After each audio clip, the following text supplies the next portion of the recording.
الله أكبر الله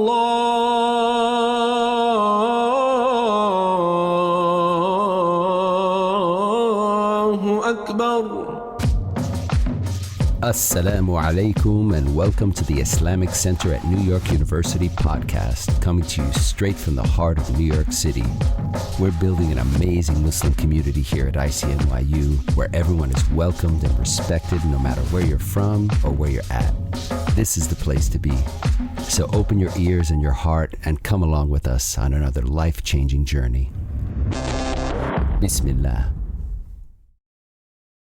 أعوذ بالله من الشيطان الرجيم بسم الله الرحمن الرحيم الحمد لله رب العالمين ولا حول ولا قوة إلا بالله العلي العظيم والصلاة والسلام على أشرف الأنبياء والمرسلين وعلى آله وصحبه أجمعين ونشهد أن لا إله إلا الله وحده لا شريك له ونشهد أن سيدنا مولانا محمدا عبده ورسوله. In the name of Allah, the gracious, the merciful, all praise is due to Allah, the Lord of the universe, the master of the day of judgment. I bear witness and testimony to the oneness of Allah, to His magnificence, His omnipotence, His might, His glory, to His being the creator and sustainer of all things, the giver of life, the guider of hearts, the master of the day of judgment. And I bear witness to the fact that Muhammad ibn Abdullah sallallahu alayhi wasallam is His servant and final messenger. May the peace and blessings of Allah be upon him and upon all those who choose to tread in his path until the last day. In the generation after the companions, may Allah be pleased with all of them, a generation that we know as the Tabi'een, there was a well-known scholar of our tradition from amongst the people of Medina by the name of Urwa ibn Az-Zubair, rahimahullah. From amongst many of his accolades, he was from amongst those jurists who helped to formulate the school of thought that is based in Medina within the Sunni tradition of our faith. And the contributions that he makes to this religion from a scholarly aspect are things that one could discuss in multitudes. But to understand that what he also represents is somebody who engages within the scholarly tradition, opportunity for us to understand what somebody should be like who the religion actually is transformative of. On one occasion, Urwa ibn Az-Zubair, he develops gangrene in one of his legs. And they don't live in the prism of modernity. This is a pre-modern society. At that time, there is not hospitals and all kinds of services as we might be accustomed to. And the only solution in a circumstance like this is that one would then amputate the limb. And so as he sits now with this illness impacting his physical body, the people say to him, should we not call a doctor? And he says that if you wish to do so, go ahead. And as the doctor is called and he is dealing with this pain of this affliction, they bring to him a drink. And he said, I would never drink something like this. Its only purpose to have me lose my senses for some moments. And they said when the doctor came and they put the saw upon his leg and they started to amputate the limb, that this man did not even wince. And at the end of it, he turns and invokes his Lord, saying that, Ya Allah, you have taken away, but you have left so much more still for me to have. What they say is that night that procedure takes place upon this man, he still reads the portion of the Quran that he is accustomed to reading on a nightly basis. I want you to think about this in the prism of what we call rida, contentment in our tradition. May Allah make us from amongst those who taste true contentment. And you think about it in terms of agitation and insecurity that exists in so many different realms of society today. The work that I do brings me to Muslim communities throughout this country and different parts of the world. Many of you have experienced Islam in different locales, cities, even different countries. And to understand one of the things that this tradition posits and builds itself upon is that its true practice will render for an individual a state of inward balance that allows for them to make critical sense of the world that surrounds them, yielding to an idea that Allah is in control. And that agitation, anxiety, insecurity does not become something that I never experience, but the prevailing characteristic is still one of rida, one of contentment. You can walk into places of Jumu'ah across the world right now.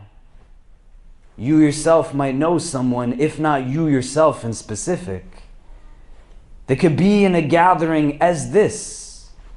And rather than it being the oasis that it's meant to be in terms of replenishment, in terms of revitalization, in terms of something that helps to deal with the outside world's agitation and what it is that it instills within us physically, psychologically, emotionally, mentally, and even spiritually.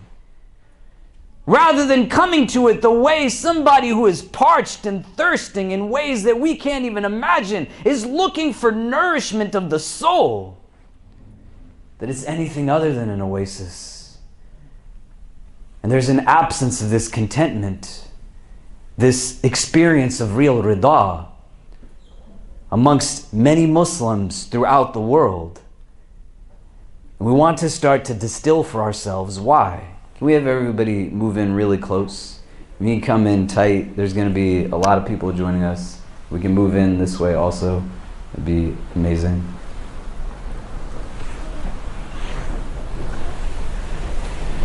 When you have hadith that tell you things like لَيْسَ الْغِنَى أَنْ كَثْرَةَ الْعَرَض وَلَكِنَ الْغِنَى غِنَى النَّفْسِ, that true richness is not having an abundance of things of the earth, but true richness is having a richness of your soul. To be in a state that understands the relationship of the inward to the outward, and a recognition and set of ideals and values that does not diminish success to a simplistic and superficial understanding of it, that is simply the acquisition of the world. But to understand that at a deeper level, the world outside of you is nothing. It pales in comparison to the world that's within you. And when you have a man like this who goes through what he goes through and contributes what he contributes, and we can think about him in that way. But you fundamentally also understand that by looking at someone like him and looking at others that do what he does, that the religion that they practice brought them peace and then made them a means of peace for others. That when they practiced their faith of Islam, it did not create for them more turmoil and agitation, nor did it make them a source of agitation for others. But in a world that still carried a lot of pain and difficulty, may Allah make it easy for all of us, where there were still individuals facing abuse and oppression, where there were still people who had broken homes and people who were facing abuse, where there were still people who struggled with substance, people who were incarcerated, where there were people who dealt with trauma after trauma after trauma. There were individuals as well as communities made up of individuals whose practice of religion brought them to a place where contentment, balance, inwardly and outwardly, were things that they actually harnessed, things that they experienced. And it's not something that's lost in the midst of where we are today. Because I could take you to parts of this world that are not necessarily miles away, but blocks away. I could take you to people in different parts of this country, people in other countries, and they can come from all kinds of backgrounds, every race, every culture, every nationality, young and old, male and female alike. People who have gone through every type of schooling you can imagine, and people who never walked through the doors of a school. Diversity in every which way that you can understand. Some live with agitation, and some live with contentment. Some are in a place where when the world seeks to push them down, they're not needed to be knocked down because they're already on the floor. And some in a place where they can recognize and make sense of the difficulties through a prism of perseverance and resilience, because there's an inward sense of what this practice is meant to actually inculcate. The individual decision comes back to me, just like it comes back to you. And the signs that we have that can give us an understanding that we are not in existence with what the religion is supposed to do, that allows for us to not then name it in and of itself on our own, but to think, well, what's getting in the way? What are the obstacles? What are the challenges? I don't want to live in a state of insecurity and anxiety, nor do I ever want to be the reason as to why somebody else is filled with dread. I want to be able to feel real human emotional things. So if I feel lost, then tears should come to my eyes. That's not the goal, to be in a place that feigns an understanding of what it means to be human. And it's hard to think in generalizations when you're talking about 2 billion people globally. Satisfaction and complacency is distinct from rida, contentment. And understanding that what this religion promises to us is the latter. And what it can offer to us is the latter.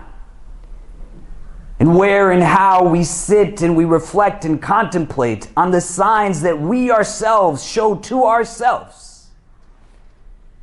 The goal of this faith is not about self-discovery or self-actualization as an ends.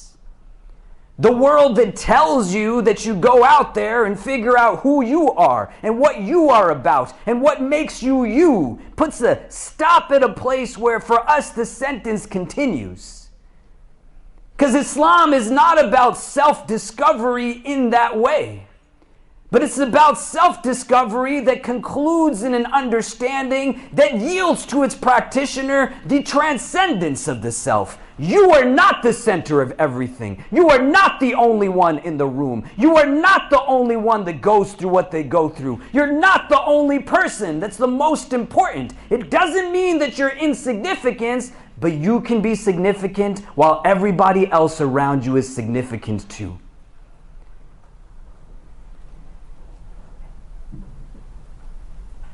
The God-centricity of this faith that comes to odds with what the primordial understanding of existence is in a supremacist-based society that seeks to center the individual and what I think and I want and I feel in a way that is not even damaging only to those around us, but damaging back to me. Do you want to feel fulfillment? Do you want to feel balance? Do you want to be in a place where contentment is something that you experience? Do you want to be a person of rida? A person who understands what it is and then seeks to go out and attain it for themselves? And then thinking about what is it that gets in the way? There's a lot of things that get put inside of us that are not our fault. And I'm sorry for every single person who has mistreated you. And anybody who believes that they are in a place where it's okay for them to cause harm to somebody, you need to rid your heart of arrogance, because our Prophet says it is the direct way to prevent yourself from going to Jannah.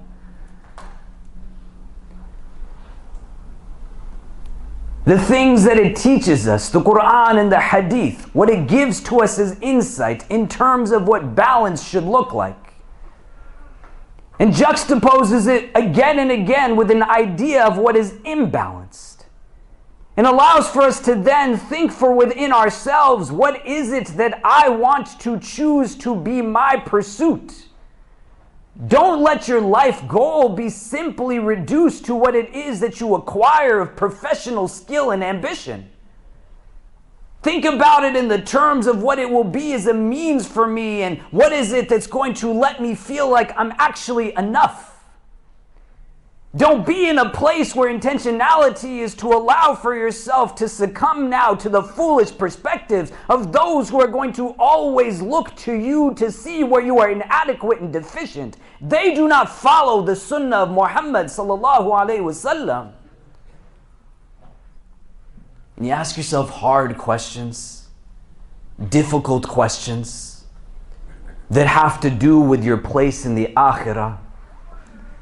The companions asked the Prophet ﷺ, Ya Rasulullah, what are going to be the main reasons as to why people go to Jannah? May Allah make us from the people of Jannah. You got to want it. May Allah make us from the people of Jannah. They say, Ya Rasulullah, what are the main reasons as to why people will be given entrance into Jannah? And he gives them two responses. The taqwa of Allah and husn al-khuluq.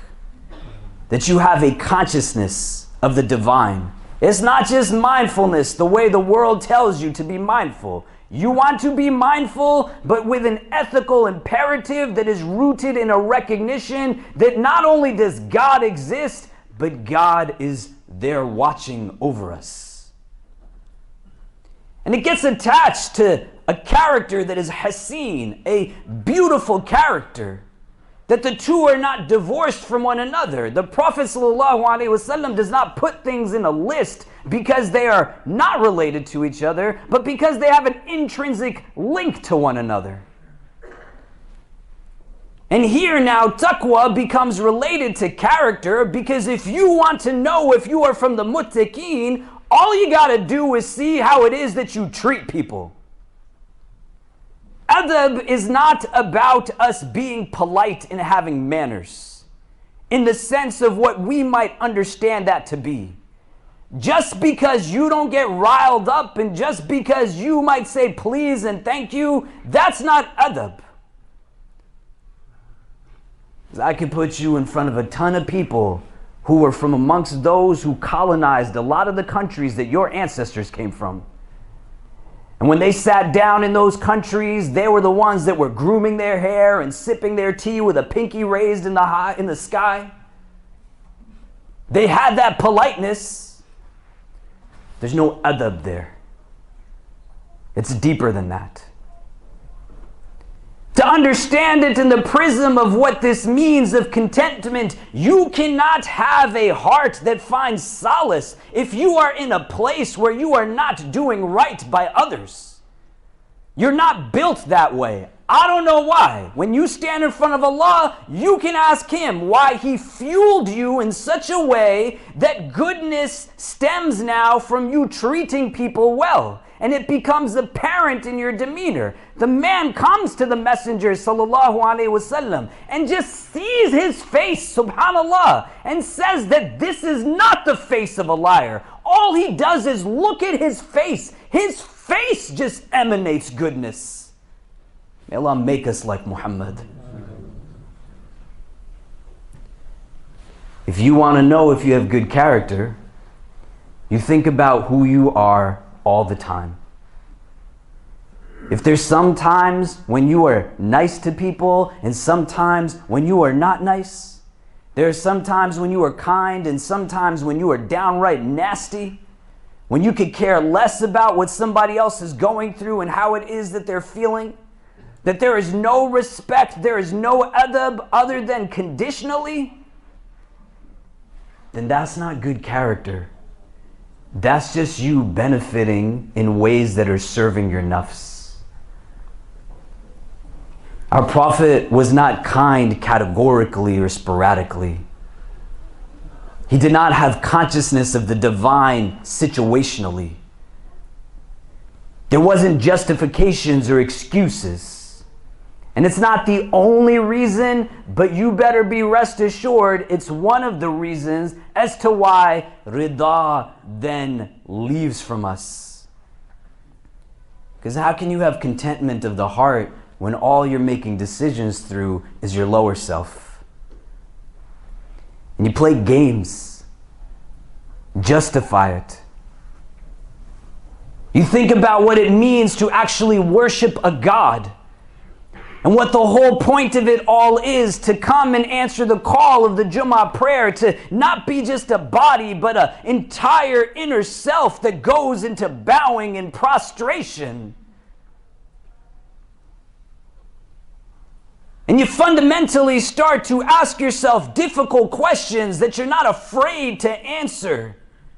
Because who you are is not just about where you are in the moment, but who you are and how you recognize it will play a critical role in allowing for you to become who you can be. You read that book, you follow that sunnah, you pray those prayers, and you still treat people like garbage, then are you really worshiping? Are you actually performing your salah? Are you actually really fasting the way it's supposed to be done? You get into a space where you inherit now the behaviors of those that are quite antithetical to this traditional mode of existence. To understand what it means to be a Muslim, and to understand what is then given to those who are not subservient to themselves or to others, but to a creator who wants simply what's best for you. Your taqwa becomes intrinsically linked to your character. And where and how the two go hand in hand, you start to situate yourself in a place that asks the difficult question, maybe I don't feel good because I don't treat people well. Maybe I'm in a place where my heart isn't where it needs to be because I am willing to debase my sisters and brothers. I sit silent when others around me are speaking just idiocy. It's not an easy question, but this is what this religion fundamentally boils down to. There are hadith where the companions asked the Prophet ﷺ, giving depictions of two distinct women. One who prayed more than she needed to pray and gave a lot in charity, and the ritual, the practice, it was all there. But people were hurt by her tongue. May Allah protect us from ever doing that. And they say, what do you say of her, Ya Rasulullah, the one who harms her neighbors? La khayra fiha hiya min ahl an-nar. Definitive statement. There's no good in her. She is from the people of fire. And then they give the example of somebody who they're just doing the minimums. They're not really doing too much more. But people are protected. They are not harmed by her speech. What do you say of her, O Messenger of God? Hiya min ahl al-jannah. She is from the people of paradise. I want all of us to be in Jannah. May Allah make it so. You choose your choices just like I choose mine. This religion, its practice will yield contentment if it's practiced the way that it's meant to be practiced. There's a lot of agitation that goes on in the world. Other people's agitations, don't try to explain it. Many people are agitated because of the agitation we create in their life. I went to a masjid last week to speak, and a mother anonymously puts forth in a Q&A session, my children just don't talk to me. I feel disconnected from everybody. Nobody asks me how I'm doing. I feel alone. She's not at fault for feeling what any human being would feel in that circumstance, but it's the people around her who are not doing right by her. The higher level of consciousness recognizes that you have the capacity to do these things.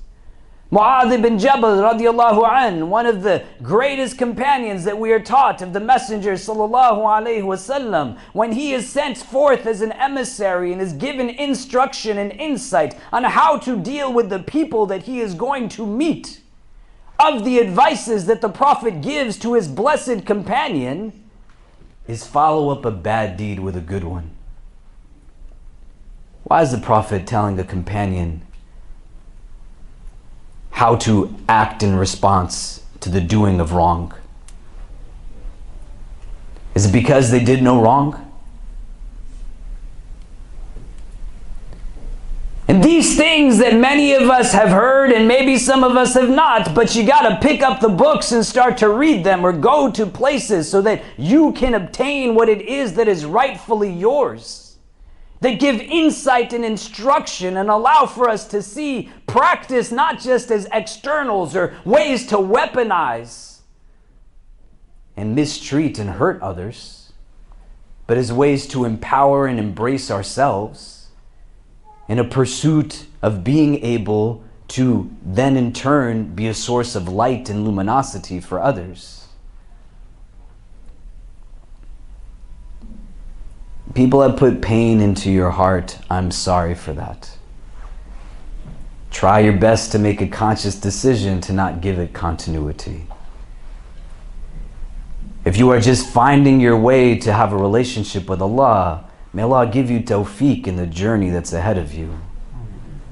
If you are in a place where you have engaged in practice of this religion for years, may Allah accept from you all of what it is that you have done and will continue to do. You got to take moments to just sit and find stillness and to think about, what is my behavior telling me about who I am? Do I have the actual contentment that this religion tells me that I will have? If the verse says that prayer is a means to protect from that which is corrupt and wicked, and I'm praying but I'm still doing wicked and corrupt things, then where is my prayer really at? This is not an easy question, but it doesn't mean that it doesn't have to be asked. And I wish I could tell you that it's something that we as a community don't have to deal with. But there's not a week that goes by where I'm not met with somebody saying that this person has treated me in this way. Do not steal somebody's rida. That's not for you to do. Nobody gives me salams. I feel like I'm by myself. People are talking about me. They speak poorly of me. I heard this and this person did that. That boy told me he would do this but didn't actually own up to it. My parents do this to me. My grandparents do this to me. My siblings do this to me.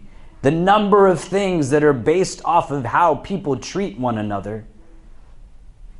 Where will contentment come in? Where all we're doing is passing pain back and forth to each other.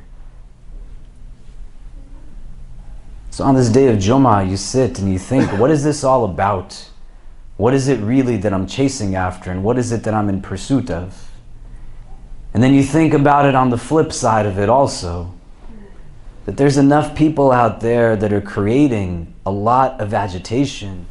When your prayer is done and before you jump to run to whatever else it is that you have to go to, be bold enough to turn to the person behind you, the person next to you, ask them what their name is, see if they're doing okay.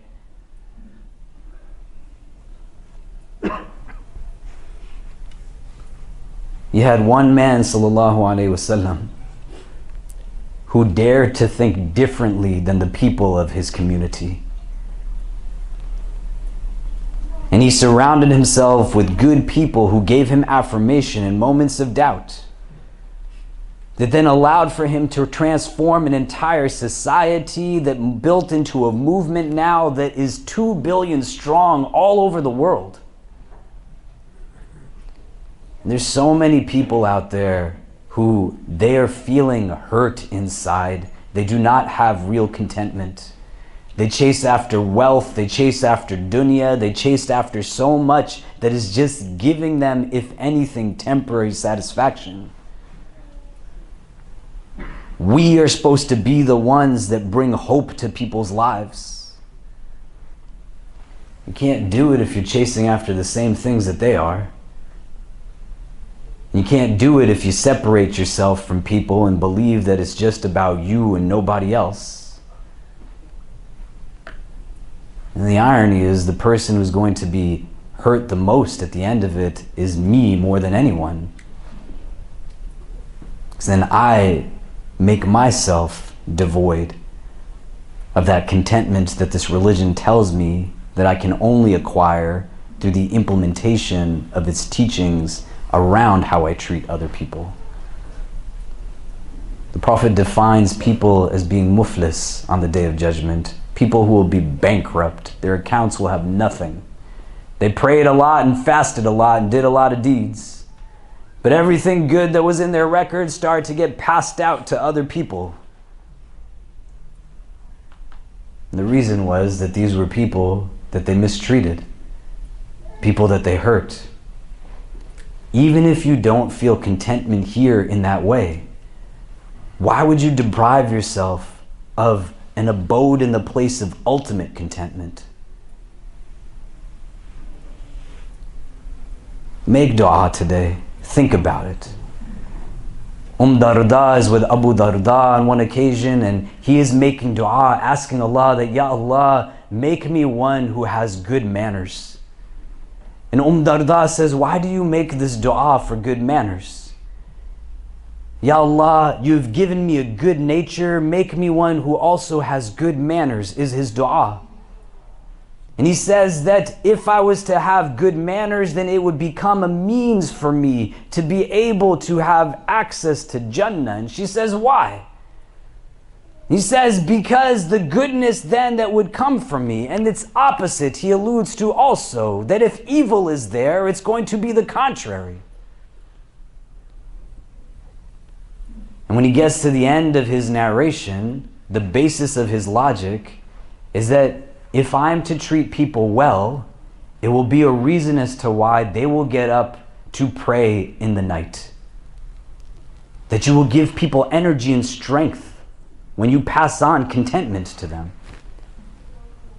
And then after he says that the way I treat them will give them that sense of courage and strength, he says when my brother stands up to pray in the night, he's going to also then pray for me.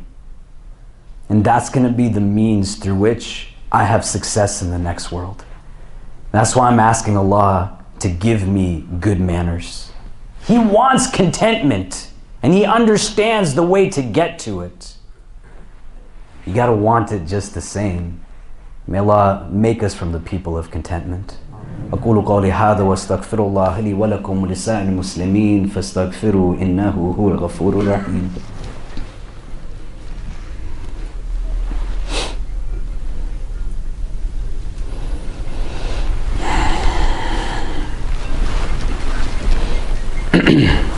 إن الحمد لله نحمده ونستعينه ونستغفره ونؤمن به ونتوكل عليه ونعوذ بالله من شرور أنفسنا ومن سيئات أعمالنا من يهده الله تعالى فلا مضل له ومن يضلل فلا هادي له ونشهد أن لا إله إلا الله وحده لا شريك له ونشهد أن سيدنا مولانا محمدا عبده ورسوله.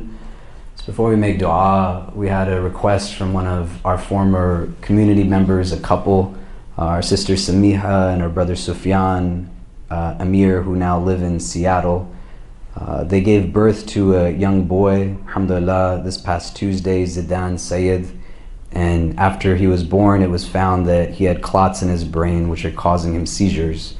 So he's currently in the NICU, where doctors are trying to give him medication to help control them, and it's not been going successful. Make dua for these people who live on the other end of the country, and they know that amongst you there are good people who, inshallah, your du'as will make a difference. And then just think about what that means when you're trying to figure out how to deal with your own sense of self, that you might not see yourself the way Allah sees you, But there are literally people all over this world who will reach out and ask you all as a community to be a means of support for them in trying times. You gotta just wake up and really recognize what it's all about and what it is that you're chasing after, and not make excuses as to why you're not able to do what you do, or excuses as to why you do the things that shouldn't be done. Inshallah ta'ala, Allah will accept all of our du'as and give even better than what it is that we are asking of Him.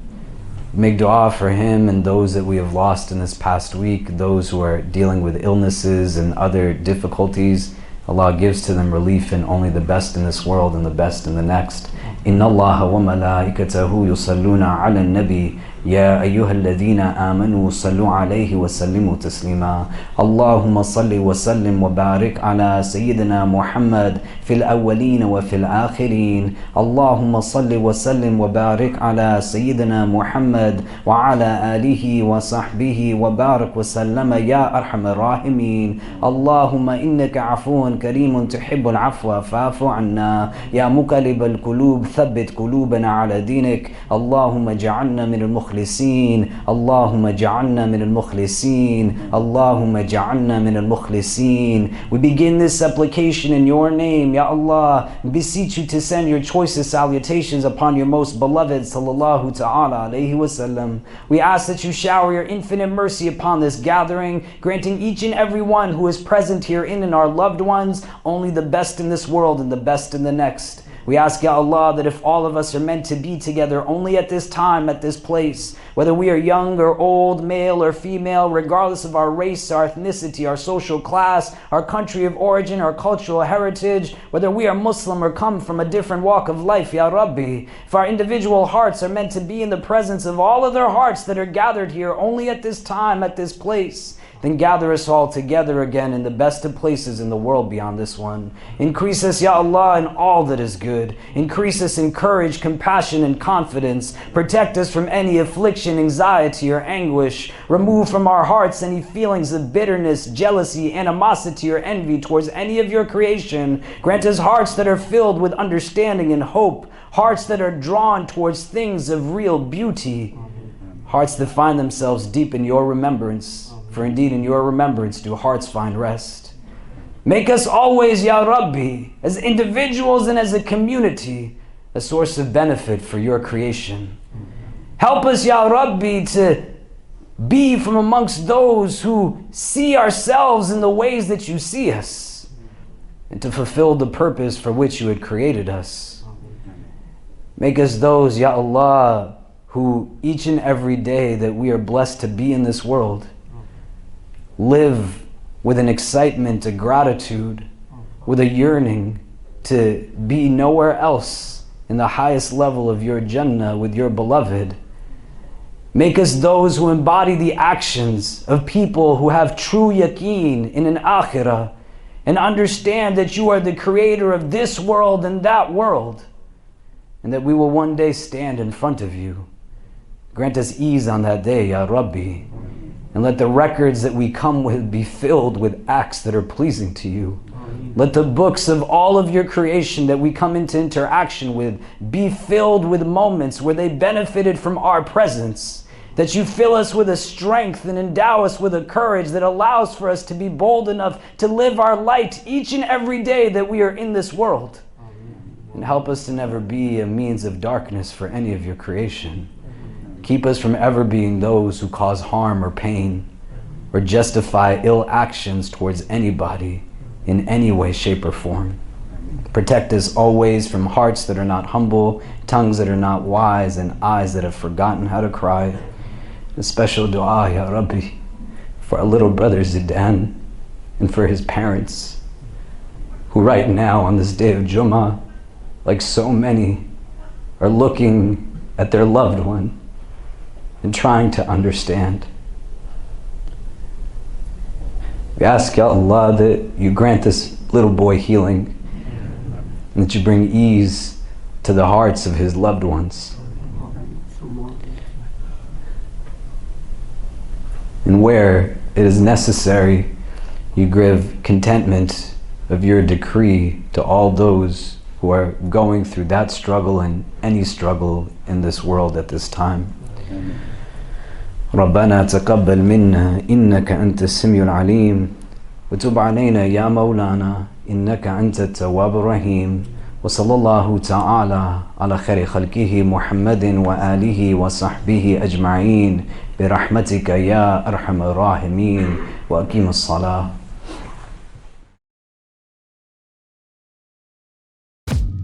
We hope you enjoyed our podcast. If you're inspired by the work that we're doing at the IC and want to help keep it going, subscribe to our podcasts, follow us on social media, donate to help support us at ICNYU.org, and most importantly, keep us in your continued du'as. Until next time, inshallah. Assalamu alaikum.